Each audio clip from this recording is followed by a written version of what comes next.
రాజకీయాలు మే 13తో అయిపోయాయి. పోలింగ్ ముగిసింది. ఓటరు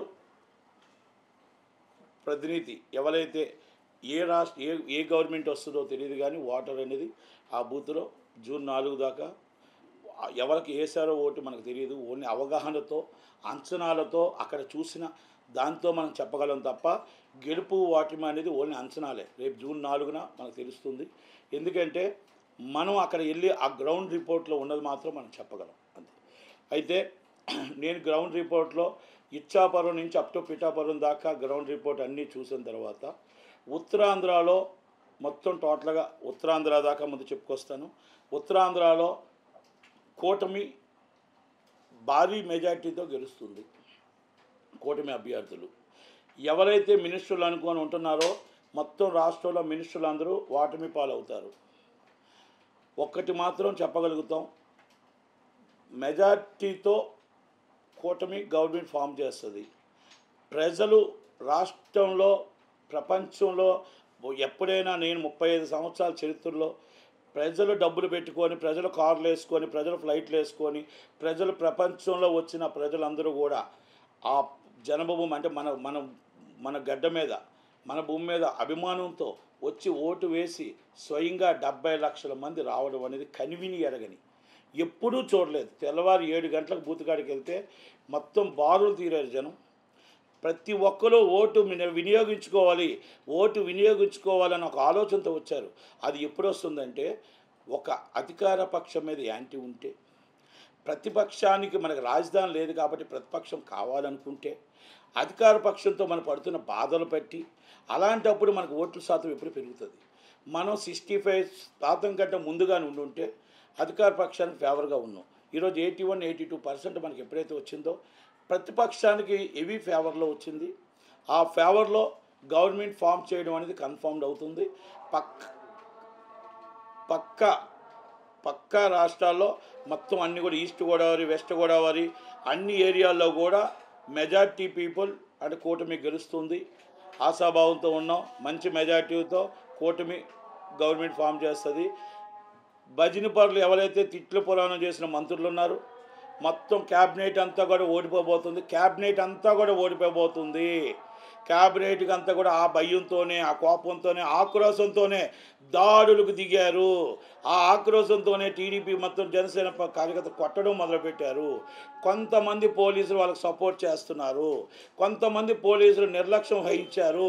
ఈరోజు టీడీపీ కార్యకర్తలు దెబ్బలు తినడానికి కానీ కారణం కానీ కొంతమంది పోలీసులు మాత్రమే. ఇది నేను అందరినీ అనట్లేదు. కొంతమంది అధికార పార్టీకి తొత్తులుగా తయారయ్యారు. ఇది మాత్రం టోటల్గా అందరూ కూడా మన ఈసీ కూడా చాలా సీరియస్గా తీసుకున్నా మనందరం కూడా కంప్లైంట్ ఇవ్వాల్సి వస్తుంది. ఎందుకంటే చాలా దాడులు జరిగి అన్యాయమైన దాడులు చేశారు. కనుక దాడులు ఎప్పుడు చేస్తారు? ఓటమి పాలు అవుతున్నామని భయంతో చేస్తారు, ఓడిపోతున్నామని భయంతో చేస్తారు. ఎవరైతే తిట్లు పురాతం చేస్తున్న రాంబాబు గారు అవ్వచ్చు, అందరూ అవ్వచ్చు, మేబీ ఆల్మోస్ట్ అందరూ కూడా మా రోజక్కతో సైతం అందరూ ఓడిపోతున్నారు. ఇది జూన్ 4వ తారీఖు నాడు మనం చూడవచ్చు. కంపల్సరీ కొంతమంది విహారయాత్రకు వెళ్ళారు, కొంతమంది పక్క రాష్ట్రాలకు వెళ్ళారు. అందరూ రెస్ట్ మూడ్లో ఉన్నారు. కనుక వాళ్ళకి శాశ్వతంగా రెస్ట్ వస్తుంది. ప్రతిపక్షానికి అధికార పక్షం వరిస్తుంది. కంపల్సరీ మనం గెలుస్తాం.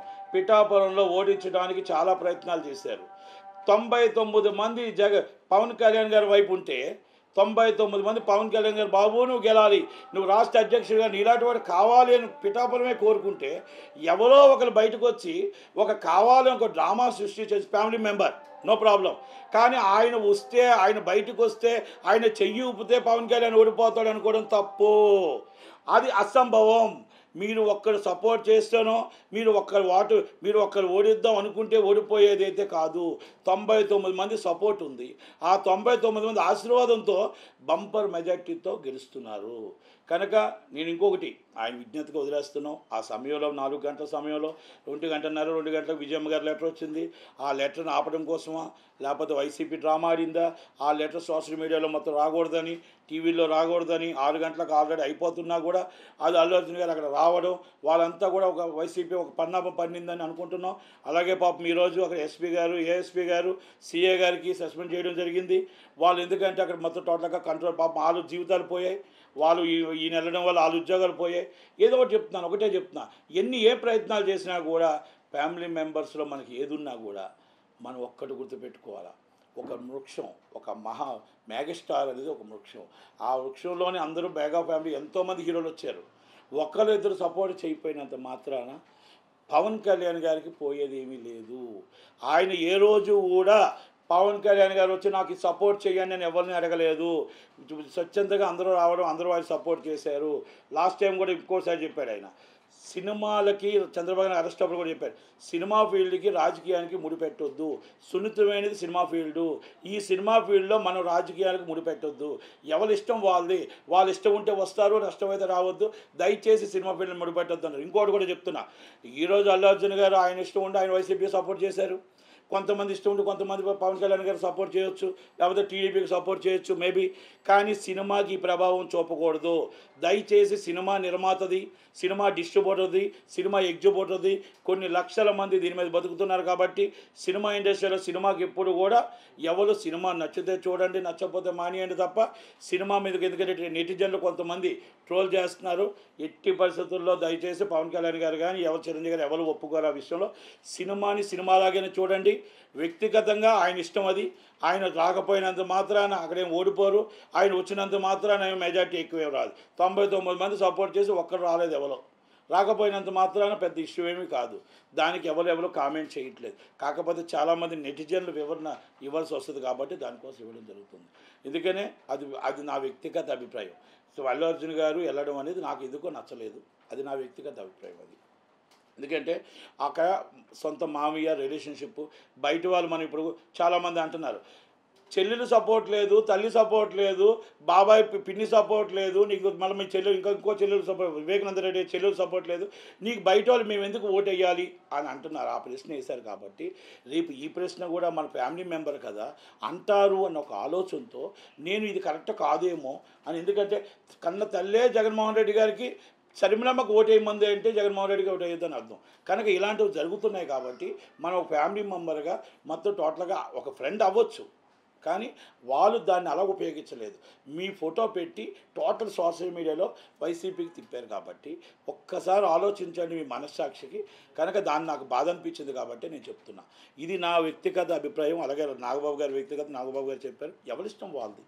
ఇది ఇంకోటి, సినిమా ఇండస్ట్రీకి సంబంధించి సినిమాకి దీనికి సంబంధం ఉండకూడదు. అది రేపు రాబోయే సినిమాలు ఎవరైనా మన సినిమా నచ్చితే చూడాలి, నచ్చకపోతే లేదు. ఫ్యాన్స్ ఎవరు కూడా రియాక్ట్ కాకూడదు దయచేసి. ఒకటి, ఇది సినిమా ఇండస్ట్రీలో ఎవరి వ్యక్తిగతం వాళ్ళది ఉంటుంది. రాజకీయం వేరు, సినిమా ఫీల్డ్ వేరు.